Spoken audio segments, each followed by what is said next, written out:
He didn't knock twice or say anything other than, "Here's your order." He just held out the envelope and waited. Camilla took it without looking. She didn't think that moment would happen today, but as she opened it and her daughter read the last line out loud, everyone in the room held their breath. It wasn't a letter. The guard brought her a royal decree that the king had signed. What it said ended her title before the news even knew about it. Before we show you the exact moment she realized it was over, why the guard wouldn't say another word, and what the king wrote in his own hand immediately below the signature, make sure you're subscribed. Click the bell button to get notifications. Please leave a comment telling us where in the world you're watching from, and stay with us. The only thing louder than divorce is silence delivered by uniform.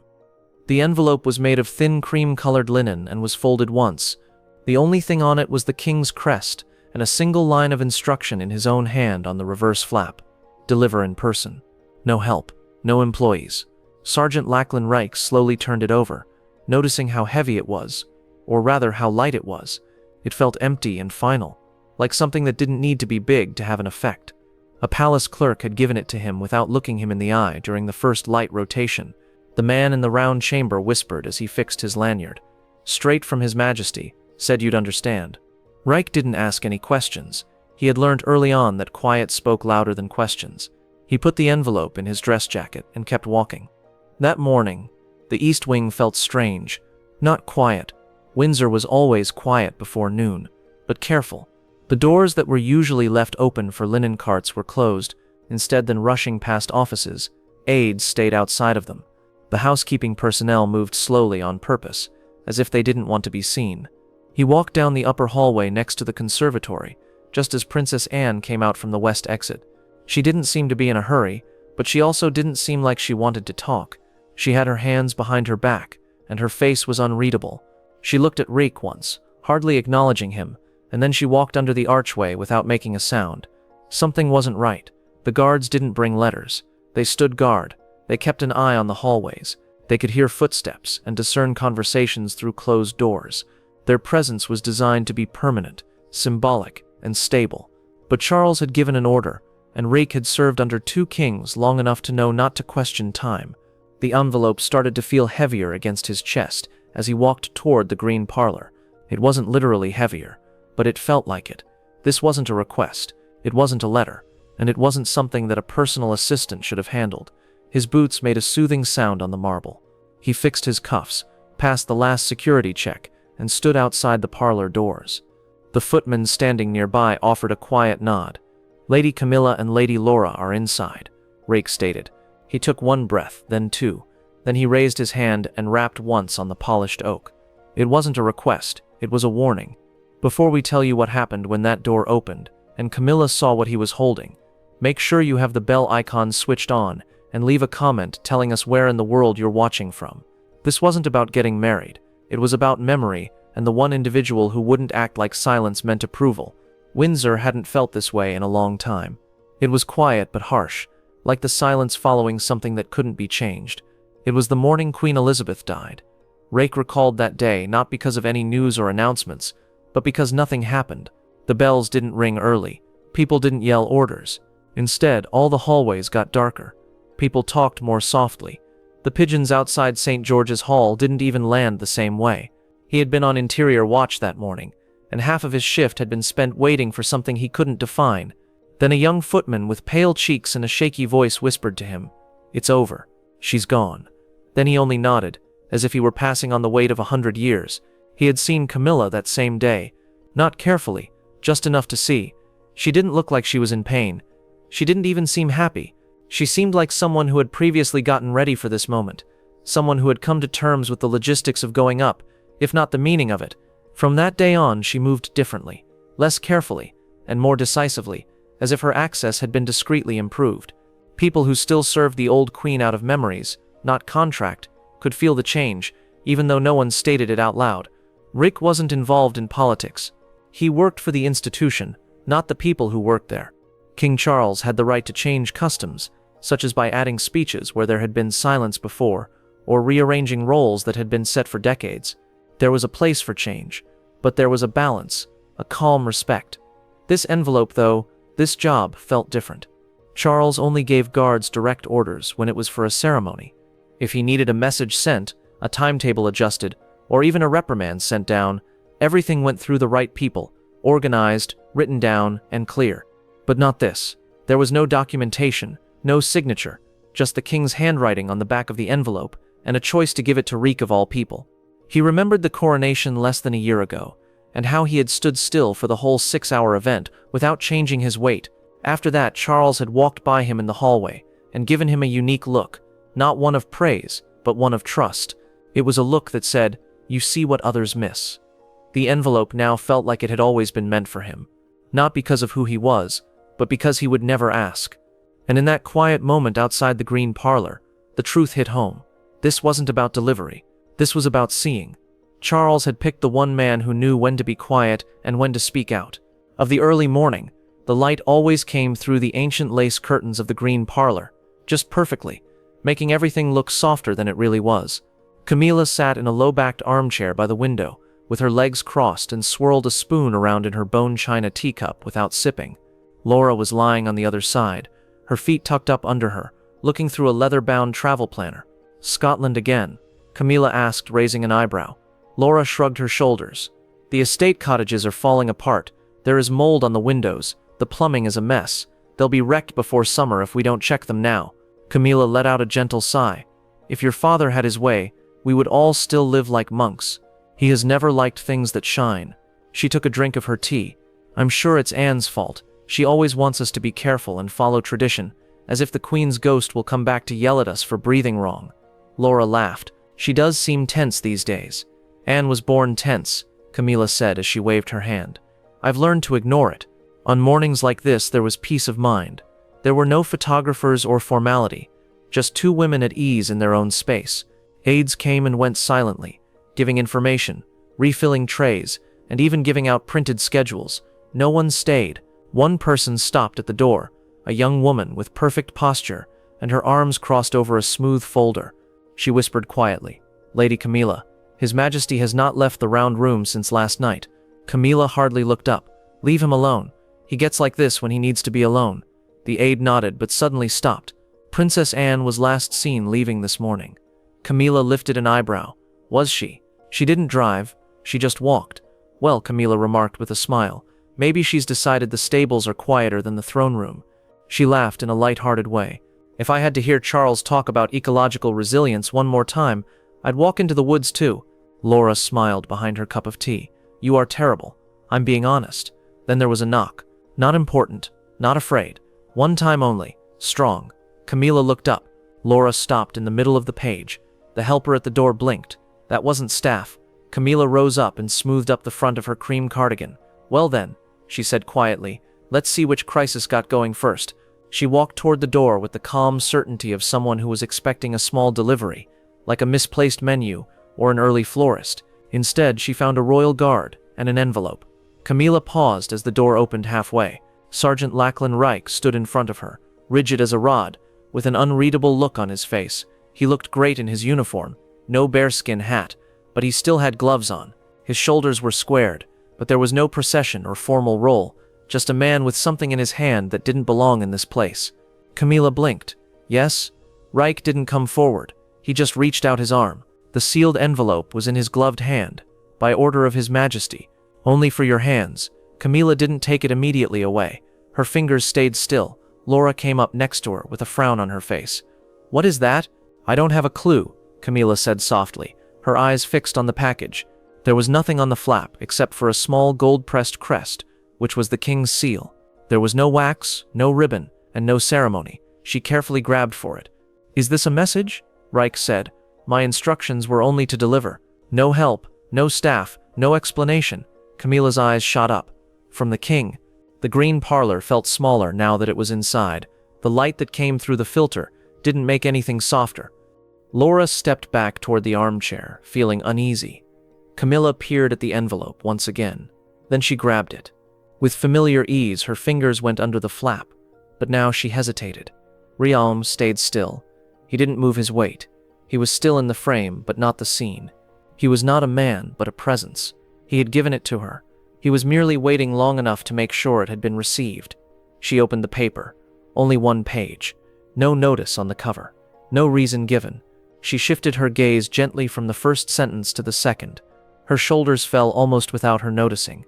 The breath she didn't know she had held left her in a soundless exhalation. Laura saw it first on her mother's face. Something came loose. Something is wrong. She moved forward. What is it? Camilla didn't say anything. She just dropped the paper and put one hand on the side of the chair, as if to balance herself. Laura took the sheet from her hand. Her gaze moved over the same lines and stopped.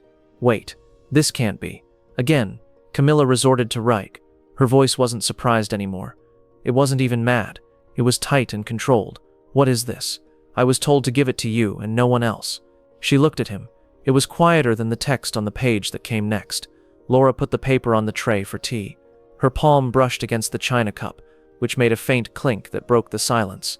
There was no more talking between the two women, and Reich stayed where he was, not as a messenger, but as proof. The envelope only had one sheet of smooth, hefty paper in it. This type of paper is only used for royal decrees that were never supposed to be seen by the public. The message was short but not harsh. It was clear but not vague. Camilla sat down slowly, and the letter shook a little in her hands. The king's own monogram was written in blue ink across the top. No scroll for the assistants, no initials for the proxy, just Charles R. and a date, the day before. Laura picked it up again from the tea tray and read the lines again, her jaw tightening in shock. It's a legal filing, she said softly, not just a letter. Camilla didn't answer because she understood that every word had been picked carefully. The formal tone hid how big the message was. This letter serves as formal notice of intent to separate, with royal and civil dissolution terms taking effect as soon as it is received privately. Right away, Laura said again, her voice shaking. No lawyers? No cautions at the dinner table? This is all? You have 30 days to leave all of the residential apartments in Windsor and Sandringham. Help with moving will be offered in private. Media silence will stay in place until joint permission is given. Camilla's eyes were far away now, staring at the exact corner of the room where she had been when Charles originally asked her to marry him. That wall again, that same ridge of panels in the floor. And now the same silence is closing in, but it's colder. Laura's voice got much lower. Custodianship of ceremonial properties, archival oversight, and royal staff retention are to be reassigned per order of the Crown Office. She stopped and read the last line. You are hereby relieved of duties associated with the title of Queen Consort until further review. No showiness, no reason given, not even a sentence to make it easier to take. At the bottom of the paper, the monarch had scribbled one more thing in his own hand, slightly slanted. This is not punishment.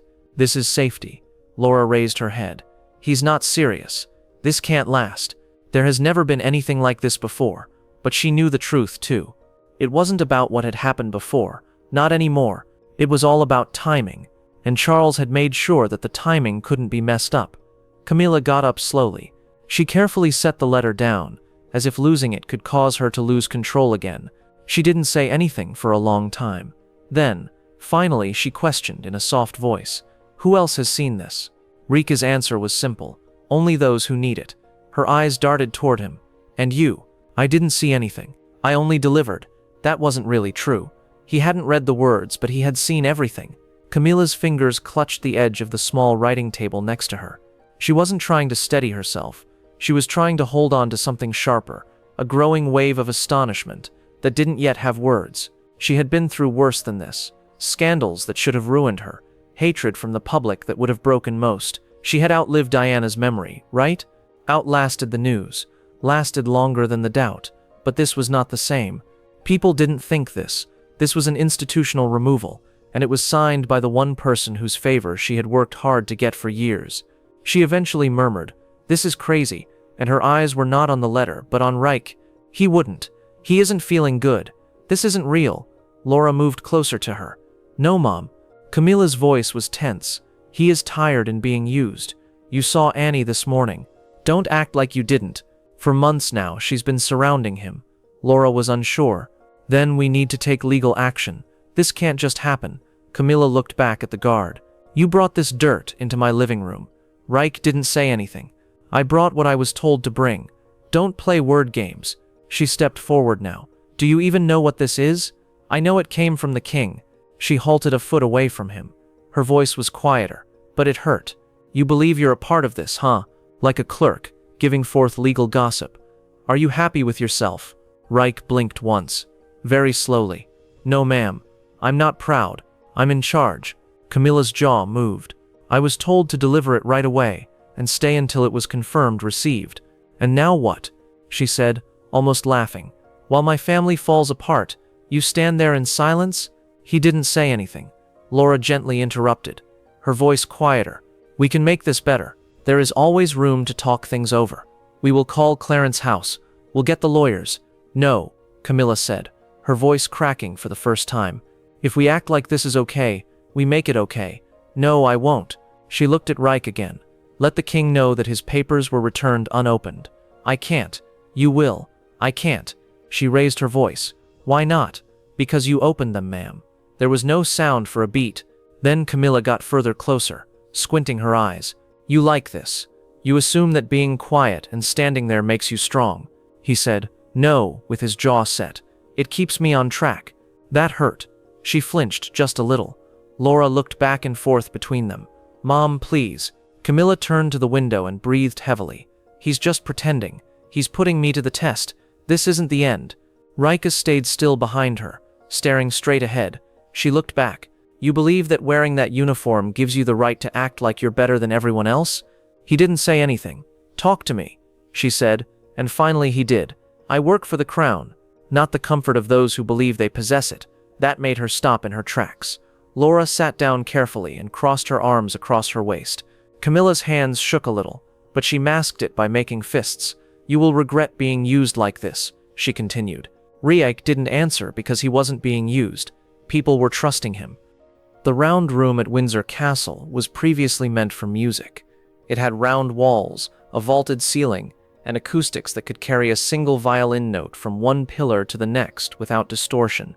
Now it was quiet. Charles stood at the end with his hands behind his back, looking out the big window that looked over the gardens. The early light showed his reflection in the glass. He looked skinny and older than he remembered, with his crown slightly tilted on the polished cabinet next to him. He didn't get any sleep. These days, he didn't do it very often. There was a quiet knock on the door, and then his confidential secretary's voice came through. Your Majesty, it's done. Charles didn't look. Did she get it? Yes, sir. And what did she say? The secretary was unsure. Expected. Charles breathed out through his nose. Anger comes before acceptance. The same order every time. Yes, sir. He finally turned and walked toward the middle of the room. The floor creaked a little bit. It was old wood, older than his reign and older than most of the truths that still ruled him. Does she know when it will happen? No, sir. Okay. He grabbed the letter off the small oak desk. It was his own copy. His writing took up the whole page, careful, controlled, and without any extra flair. He wrote it himself at midnight, when the words came easiest and the palace was quiet. His hand wasn't led by harshness. It was needed. He knew what the press would say, a scandal, a betrayal, the end of the modern monarchy. But none of that mattered. Not anymore. He had seen the patterns for months. Leaks, whispers, and mistakes in briefings that should never have happened. And through it all, trust was slowly fading away. Not from outside, but from within. At first he didn't pay attention to it, tried to brush it off as delusion, tiredness, or old age, but the proof had come in a subtle way, one envelope at a time, one discussion told by someone who shouldn't have understood what it was about. Camilla had not meant to hurt anyone, but she had not been careful, and in a palace where perception was more important than actuality, being careless could kill you. Charles looked up at the door again. Did Anne know? Not directly, sir. She left before the delivery. He nodded. She would have known anyway. The secretary didn't say anything. Charles looked down at the paper again. The line he had inserted at the last minute was the only one that had not been looked over by a lawyer. This is not a penalty. This is safety. He really meant it. Keeping the monarchy safe. Protection for the past. And in a way, it protects Camilla herself. Once the speculating machine started off, there would be no stopping it. And of all people, she would not be able to handle another public autopsy. He gently approached the cabinet, put a hand on the glossy crown, and murmured softly, as if he were talking to himself, I gave her everything she ever asked for. I never said it would last forever. The secretary changed his mind. Should I write the statement draft? Not yet. When should we let go? We won't. Not until she does. He turned all the way around, and even though he was tired, his eyes were alert. 76 years have taught me that silence lasts longer than sympathy. Yes, sir. Charles sat down in the nearest chair. The fancy pillow let out a lovely sigh as it got smaller. He ran his hand through his thinning hair and said, "History won't understand this, but it will be grateful to me." The secretary stayed put. Charles finally looked up again. "Make sure Sergeant Reek doesn't have to work for the rest of the day. In a quiet way. He's done more than his fair share." "Yes, sir." "And tell the archivists to start splitting apart the household accounts, quietly." "Yes, sir." He nodded, but it seemed like he wasn't paying attention. "And call Anne this evening. She'll know what to do next." The secretary bowed a little and went.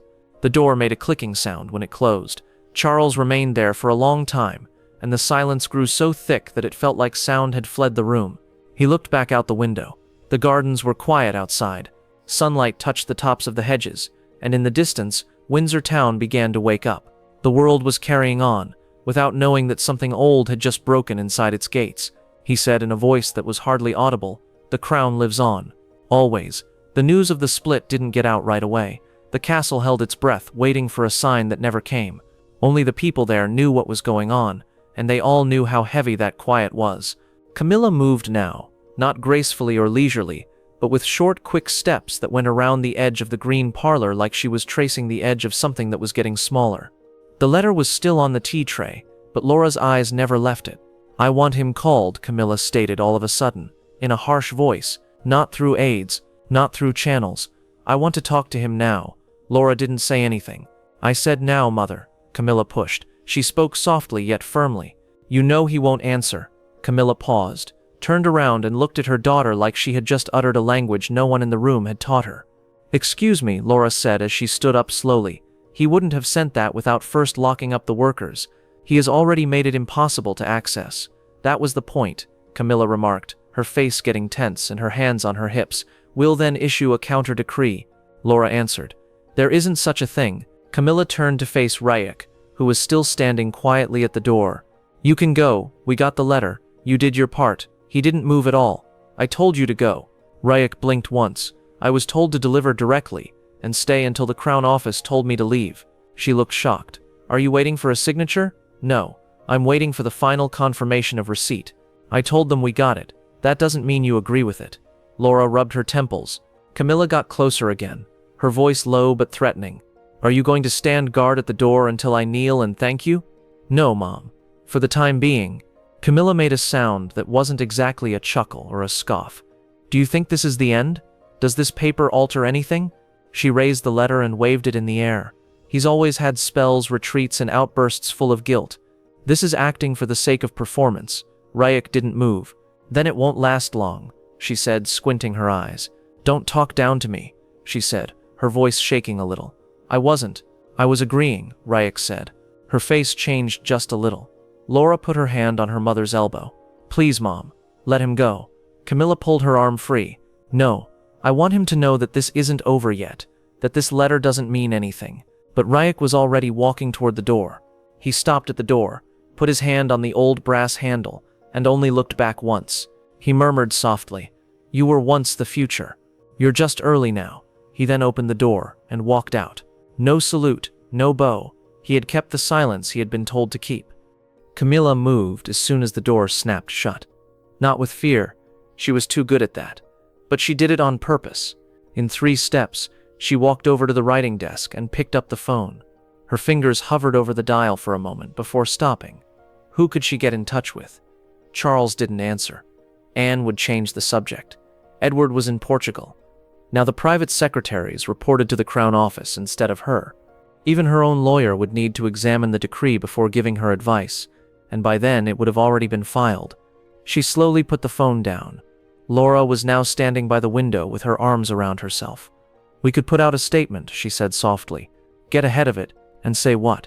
Camilla's voice was empty. "That I'm going against what my husband wants. That makes me look like I need help," Laura remarked. "You are desperate." Camilla turned quickly. "Don't." Laura looked her in the eye. "Mom, this isn't like the dress. This isn't about looks or tradition. He's taking you away. He's putting me to the test. No." Laura's voice was stronger now. "He's done." The room became quiet again. Camilla looked down at the letter that was still on the tea tray. That one page had ruined everything. She had always known that Charles was weak, sentimental, and easily swayed by remorse, legacy, and that annoying need to be seen as right, but she never dreamed he would really do it. Not after all that. Not after she had been by his side at the funeral, the coronation, and all of the other ceremonial duties he had ordered her to do. But he did, and the guard who brought it didn't even blink. The walk from the East Wing to the Archive Wing wasn't long, but Rake didn't hurry. He clutched the letter again, but this time it was not a delivery but proof of a change. A chapter came to an end, not with a ceremony, but with a seal. The halls were quiet, but not empty. A few aides walked by him, and each one straightened up a little when they spotted the envelope in his hand. Nobody asked. No one stopped him. In Windsor, quiet frequently signaled that people understood. A pair of discreet clerks in gray coats guarded the entrance to the Archive Wing. These were civilian employees who had more access than some ministers. One of them, a quiet man named Ernest, nodded when he saw Rake. "Decree from Windsor," Rake replied. Ernest nodded a little. He took out a large leather-bound log from a drawer and opened it with respect. The pages made a faint crackling sound. Decree name. Change in the royal family. Windsor 14-5. Ernest wrote it down properly, and then gave him a receipt slip. Sign. Rake signed with just his last name, and then carefully put the envelope in the fireproof drop safe. The seal broke. Ernest leaned back in his chair and looked at the locked safe with a mix of respect and acceptance. "Third one this month," he replied in a low voice. Rake gazed at him. "Royal transition decrees," Ernest said, touching the ledger to make it clear. "First, there were plans for who would take care of the York properties. Second, the Queen Mother's old letters were given to someone else." He stopped. "This one is different though, right?" Rake didn't say anything. Ernest nodded slowly, as if the stillness was proof in and of itself. The old queen used to say, "The castle remembers everything, even what we want to forget." With a soft thump, he closed the ledger. That especially. There was nothing else said.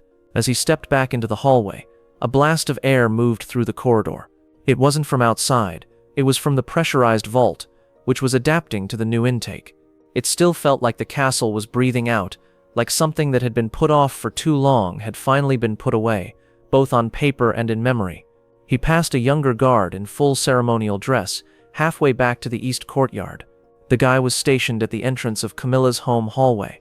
The guard seemed fresh-faced and still, but his stance was correct. "New post?" Rake asked, stopping next to him. The young man nodded once. "Assigned this morning. Security during the transition," they said. He looked at the door behind him that was closed. "Odd timing. Not strange," Rake stated in a low voice. "Needed." The young guard moved a little. "Is there going to be trouble?" Rake thought about the question. He remembered how Camilla's hands shook before she hid them, and how empty her voice sounded when she tried to get rid of him. Finally, he responded, "No, there won't be any trouble. Nothing except quiet. Don't move. Talk less. Always listen." The young man smiled in a polite, unobtrusive way. "Yes, Sergeant." Princess Anne stood with her hands behind her back and looked out a little window from down the corridor near the West End arch. She didn't come over. She didn't say anything. But when Rake walked by, she moved her head a little bit so that they could see one other. He nodded quickly. She gave it back not as a thank you or an order, but as proof. Nobody else needed to know what had happened in the castle that day. The logs would keep track of a command, the halls would recall how quiet it was, and the guard would remember everything. Rake kept going, his boots faintly reverberating off the stone. He wasn't carrying anything anymore, but they still seemed heavy. He didn't glance back since it was over, and whatever happened next wouldn't need to be delivered. Should a royal guard ever be employed to bring anything so private? Do you think King Charles made this choice all by himself? Or did Princess Anne ultimately make him do it? And if you were in Camilla's shoes, would you have opened the letter? If you think some endings should be quiet, tap that like button. Make sure you subscribe and turn on the bell symbol. Then share this with someone who still knows what tradition used to mean. If you want to know what other times they didn't expect to be spotted, the next video is already playing. We'll see you tomorrow.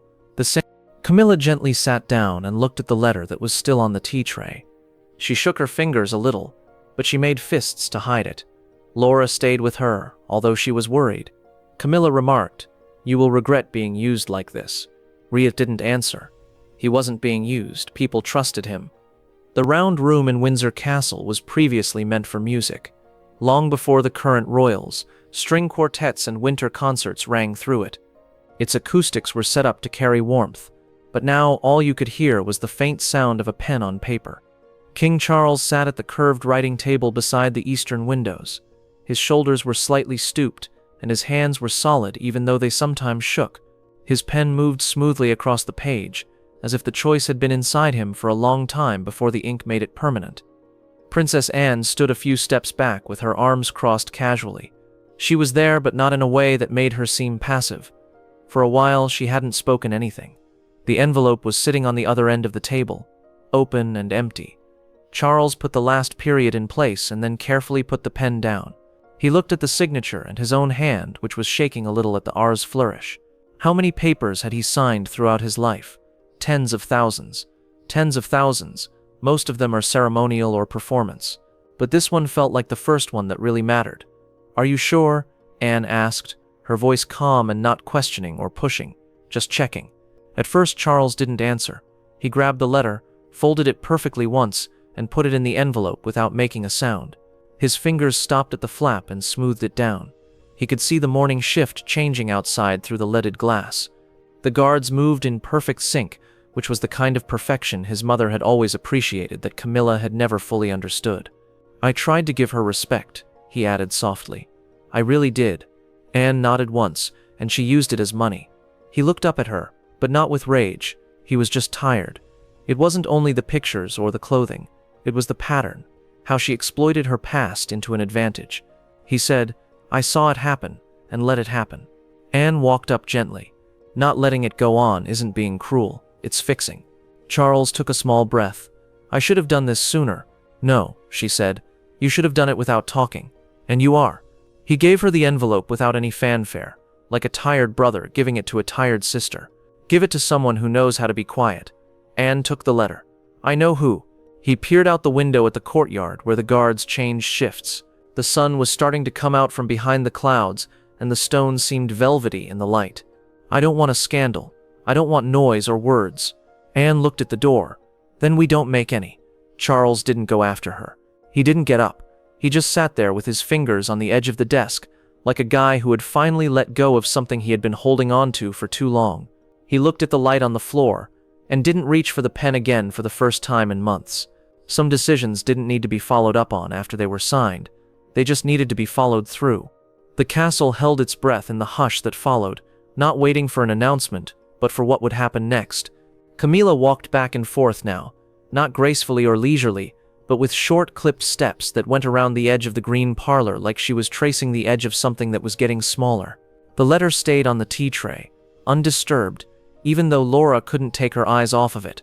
"I want him called," Camilla exclaimed all of a sudden, very sharply.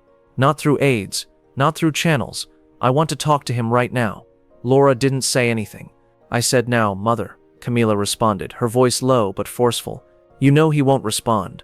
Camilla paused, turned around and looked at her daughter like she had just uttered a language no one in the room had taught her. "Excuse me," Laura said as she stood up slowly. "He wouldn't have sent that without first locking up the workers. He has already made it impossible to access." "That was the point," Camilla remarked, her face getting tense and her hands on her hips. "We'll then issue a counter-decree," Laura answered. "That's not true." Camilla turned to face Reich, who was still standing quietly at the door. "You can go. We got the letter. You did your part." He didn't move at all. "I told you to go." Reich blinked once. "I was told to deliver directly and stay until the Crown Office told me to leave." She looked shocked. "Are you waiting for a signature?" "No. I'm waiting for the final confirmation of receipt. I told them we got it." "That doesn't mean you agree with it." Laura rubbed her temples. Camilla got closer again, her voice low but threatening. "Are you going to stand guard at the door until I kneel and thank you?" "No, Mom. For the time being." Camilla made a sound that wasn't exactly a chuckle or a scoff. "Do you think this is the end? Does this paper alter anything?" She raised the letter and waved it in the air. "He's always had spells, retreats, and outbursts full of guilt. This is acting for the sake of performance." Reek didn't move. "Then it won't last long," she said, squinting her eyes. "Don't talk down to me," she said, her voice shaking a little. "I wasn't. I was agreeing," Reek said. Her face changed just a little. Laura put her hand on her mother's elbow. "Please, Mom, let him go." Camilla pulled her arm free. "No, I want him to know that this isn't over yet, that this letter doesn't mean anything." But Reek was already walking toward the door. He stopped at the door, put his hand on the old brass handle, and only looked back once. He murmured softly, "You were once the future. You're just early now." He then opened the door and walked out. No salute, no bow. He had kept the silence he had been told to keep. Camilla moved immediately after the door closed. Not with fear. She was too skilled for that. But deliberately, in 3 steps, she reached the writing desk and picked up the phone. Her fingers hovered over the dial for a moment before stopping. Who could she call? Charles wouldn't answer. Anne would deflect. Edward was in Portugal. The private secretaries now reported to the Crown Office, not her. Even her lawyer would need to review the decree before advising her, and by then it would already be filed. She slowly set the phone down. Laura remained by the window, arms wrapped around herself. "We could issue a statement," she said softly. "Get ahead of it, and say what?" Camilla's voice was empty. "That I'm going against my husband's wishes. That would make her appear helpless." Laura said, "You are desperate." Camilla turned sharply. "Don't." Laura looked her in the eye. "Mom, this isn't about the dress or appearances. It isn't tradition. He's taking you away. He's putting me to the test." "No." Laura's voice was firmer. "He's done." Silence fell again. Camilla gazed at the letter on the tea tray.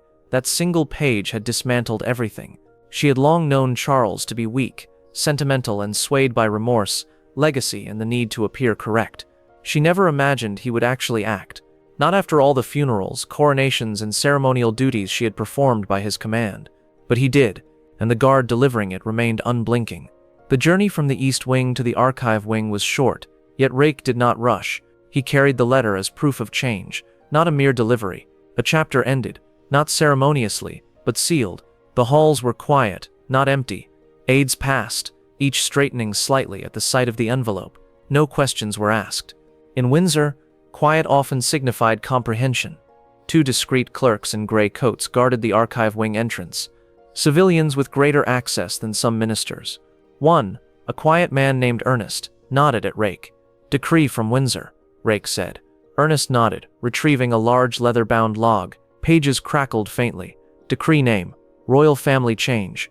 Windsor 14-5. Ernest logged it and issued a receipt slip. Sign. Rake signed with only his last name, then placed the envelope in the fireproof drop safe. The seal broke. Ernest leaned back, eyes on the locked safe, a mix of respect and acceptance. "3rd this month," he murmured. "Royal transition decrees," Ernest said, touching the ledger. "First, York property plans. Second, Queen Mother's old letters given elsewhere." He paused. "This one is different, right?" Rake remained silent. Ernest nodded slowly, the stillness itself proof. The old queen said, "The castle remembers everything, even what we try to forget."